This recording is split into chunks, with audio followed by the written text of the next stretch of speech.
They told me theaters hold memories. Nobody warned me that some memories refuse to leave. I first saw the Ghost Theater on a rainy Tuesday, the kind of rain that washes the color from the world until everything looks like a charcoal sketch.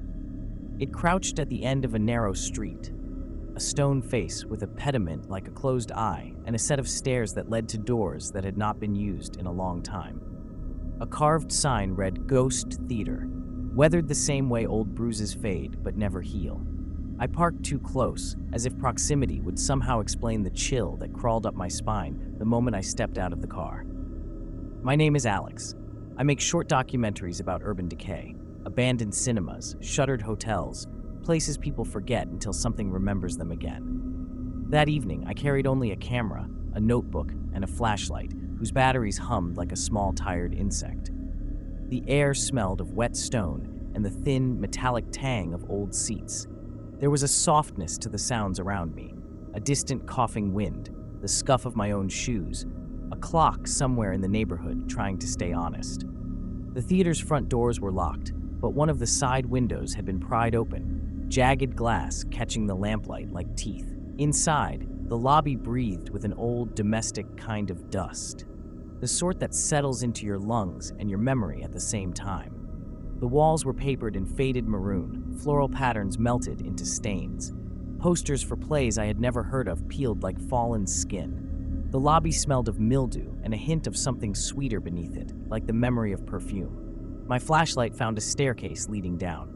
I hesitated because deep places in old buildings have a way of keeping secret what they were built to show. But curiosity is a greedy animal. I fed it the stairs.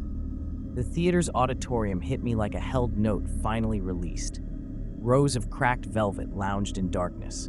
Above, the ceiling had a mural so faded I could not tell if it had been angels or smiling faces. Every surface swallowed light. In the center of the stage, there was a single object, a music box the size of a child's fist, its brass dulled, lid slightly ajar. When I approached, my breath made the dust dance in a small, embarrassed swirl. I lifted the lid. Nothing happened at first. Then, from somewhere behind the proscenium, a sound like a throat clearing or the beginning of a cough answered me. It was a small, human noise, wrong in a way that made my teeth ache. I told myself it was pipes. I told myself a restless animal had found shelter. I told myself 100 lies while the theater listened and waited to see which one I would keep. The note from the music box kept circling in my head like a moth trapped in a jar. I told myself I was being dramatic, that the brain fills silence with meaning, the same way a hungry mouth fills an empty plate. But the theater had a patience I did not. It unfurled itself slowly, layer by layer, the kind of patience that knows you will make mistakes if given time. I moved down the aisle, each step an exaggerated confession. The velvet under my palm felt like skin gone wrong, dry, thin, carrying the heat of a different year. Somewhere up in the darkness, something shifted, a whisper of fabric or a memory unzipped. My flashlight threw a cone of light that trembled, as if trying to speak. The rows of seats seemed to lean toward the stage, as if the entire auditorium hungrily awaited a performer. I thought of applause. I thought of being seen. On the way to the rear exit, I found evidence that whatever had once occupied this place had not left gracefully. A child's shoe, scuffed and small, lay on its side in the dust. A playbill with dates that stopped dead in the late 70s. A smear of something dark along the base of the aisle, dried to the color of old tea. My stomach spun in a slow, mechanical way. I told myself to breathe. The theater answered by releasing a smell like burnt sugar and old skin, something sweet that made the back of my throat ache. I decided to check my footage. My hands were clumsy with the camera, the little screen cold and alive. I expected black frames, static, the usual ghosts of light in abandoned places. What I found instead made my pulse thrum like a live wire.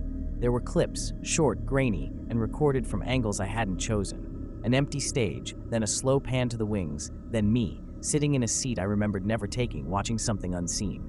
In one clip, a hand, not mine, smaller, pale and trembling, reached for the music box on the stage. In another, a figure stood where the orchestra pit should be, backlit and impossible to detail. My own breathing, recorded a breath before I felt it, filled the audio track. The timeline flickered and refused to reconcile with the present. I tried to leave. The exit door that had been ajar when I entered now sealed itself like a mouth closing. The flashlight sputtered and cut, plunging me into thick, inhabited black. The theater did not seem content with silent objects anymore. It wanted an audience. It began to give me voices, soft at first, a susurrus like pages turning, then sharper, articulate syllables borrowing from the past. Names surfaced from the seats. My name. The voices knew how to place me in their sentences. They remembered me before I remembered arriving. I fumbled for the music box with hands that were suddenly not mine, fingers moving from muscle memory into something older. I could feel the stage's breath, humid and close, and the wings hid a smell of wet hair. As I lifted the lid again, the melody came, but not the same, warped, as though played through water. In the melody I heard laughter, then weeping, then the soft, unmistakable sound of someone clearing their throat just behind me, beneath the boards. I turned. There was nothing but a slit of darkness, and within that darkness, an audience leaned forward, as if all at once they had found the plot. The air changed when they stopped whispering and began to breathe with me. It was not the theatrical sigh of a house settling. This was precise, rehearsed inhalation synchronized with mine until the line between my chest and the auditorium dissolved. I remember the sound of my own pulse, too loud, as if the theater had cupped its hand around my heart to hear it better. My fingers tightened on the music box until the brass bit into my skin. The pain felt honest, a promise that I remained real. For how long, I could not say. The figure in the darkness moved then, not like a human stepping, but like a projection rolling across the floor. It came from the wings, a smear of pale that conformed and unmade itself in the same breath. I saw a face that was not quite a face, features suggested like a page half folded, and someone in the audience laughed, small and delighted, as if a curtain had finally risen on a long-awaited scene. The laugh bounced off the rows and returned thinner, like a tape played back on a loop. I tried the camera again, hands shaking enough to make the screen swim. The footage stuttered. Frames overlapped until time resembled torn paper patched together. I watched myself on the screen, the Alex who had come to document, and the Alex who sat in the back row, older in a way that made my scalp prickle. In one frame, my mouth moved, but there were no sounds. In another, my eyes were fixed on a point between the wings and the audience, following something my body did not yet know. I realized, with a coldness that spread like spilled oil, that the theater kept rehearsals of what it wanted to remember, and when a new body arrived, it pressed that body into a role. The music box melody filled the house entirely, but the notes were wrong. They tasted of iron and orange peel. With each turn of the tiny key, the auditorium remembered different versions of itself. A crowd applauding under sodium lights, children running between legs, and layered on top of all that, a thin, endless sob. A light blinked on the stage then, a pale spotlight that did not belong to any fixture I could name. It found me like a stage manager calling a line. Everyone leaned forward.